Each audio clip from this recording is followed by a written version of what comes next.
कागज का शहर नायक आर्यन एक 10 वर्षीय कल्पनाशील बच्चा है जो हमेशा नई कहानियों और रोमांचक दुनिया में खो जाने का सपना देखता है। उसके पास पुराने कागजों, रंगीन पेंसिलों और कतरनों का ढेर होता है जिनसे वह अपना एक अलग ही संसार बनाता है। आर्यन का एक छोटा सा कमरा है जहां वह अपनी छोटी छोटी कलाकृतियों और खिलौनों के साथ खेलता है। लेकिन एक दिन वह कुछ ऐसा बनाता है जिसकी उसने कभी कल्पना भी नहीं की थी। एक सुबह जब आर्यन अपने कमरे में खेल रहा होता है, उसे पुराने कागज के टुकड़े मिलते हैं जो बहुत ही अजीबोगरीब होते हैं। उन पर कुछ जादुई चमक होती है। उसने सोचा कि क्यों न इनसे एक छोटा सा कागज का शहर बनाया जाए। आर्यन ने उत्साह से कागज के छोटे छोटे घर, पेड़ और सड़कों का निर्माण शुरू कर दिया। उसने एक छोटी नदी भी बनाई और उसके किनारे एक पार्क बनाया। जब उसने यह सब किया तो उसने महसूस किया कि यह साधारण शहर नहीं है। जैसे ही उसने अपनी आखिरी रचना पूरी की, शहर के कागजी लोग अचानक से जीवित हो उठे।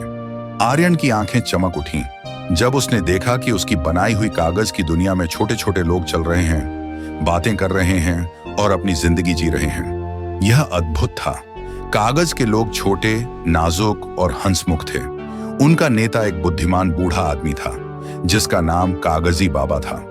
कागजी बाबा ने आर्यन का स्वागत किया और उसे इस जादुई शहर के बारे में बताया। यह शहर केवल उन लोगों के लिए प्रकट होता है जिनकी कल्पना शक्ति बहुत प्रबल होती है। यह शहर उन सभी कहानियों और सपनों से बना है जो आर्यन ने कभी देखे थे। आर्यन इस जादुई दुनिया में खो गया। उसने कागज के शहर में घूमना शुरू किया। हर छोटी छोटी चीज को ध्यान से देखा। वहां की सड़कों पर चलते हुए उसने देखा कि कागजी लोग बहुत ही खुशहाल थे, लेकिन एक अनजानी चिंता उनके चेहरों पर थी। एक दिन आर्यन ने कागजी बाबा से पूछा, आप सभी इतने चिंतित क्यों हैं? कागजी बाबा ने गंभीरता से कहा, इस शहर का जीवन तुम्हारी कल्पना शक्ति पर निर्भर करता है। यदि तुमने इसे बनाना बंद कर दिया तो यह शहर धीरे धीरे मिट जाएगा। यह सुनकर आर्यन को बहुत दुख हुआ। उसने फैसला किया कि वह इस शहर को बचाएगा। वह हर रोज नई चीजें बनाता रहा और कागज के लोगों के साथ खेलता रहा। लेकिन जल्द ही उसे महसूस हुआ कि शहर में कुछ अजीब घटित हो रहा है। एक परछाई मंडराने लगी जो सब कुछ निगल रही थी। यह परछाई कागजी चीजों को अपनी चपेट में लेकर उन्हें गायब कर देती थी। आर्यन और शहर के लोग चिंतित हो गए। कागजी बाबा ने बताया, यह परछाई तुम्हारी नकारात्मकता और डर से बनी है। यह तुम्हारी कल्पनाओं का अंधेरा पक्ष है और अगर इसे नहीं रोका गया तो यह पूरे शहर को नष्ट कर देगी। आर्यन ने सोचा, क्या मैं अपने डर को नियंत्रित कर सकता हूं? क्या मैं इस अंधेरे से लड़ सकता हूं? आर्यन ने अपनी पूरी शक्ति से परछाई से लड़ने का फैसला किया।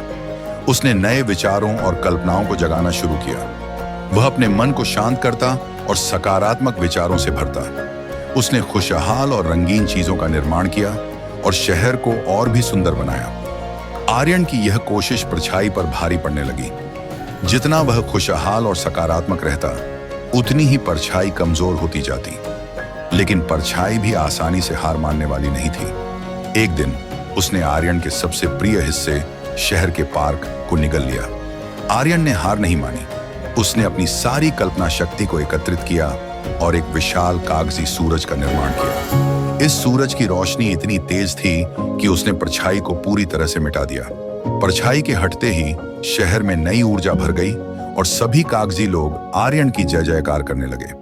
अब कागज का शहर पहले से भी अधिक सुंदर और खुशहाल था। कागजी बाबा ने आर्यन से कहा, तुमने न केवल हमारे शहर को बचाया है बल्कि अपनी कल्पना शक्ति की शक्ति को भी समझा है।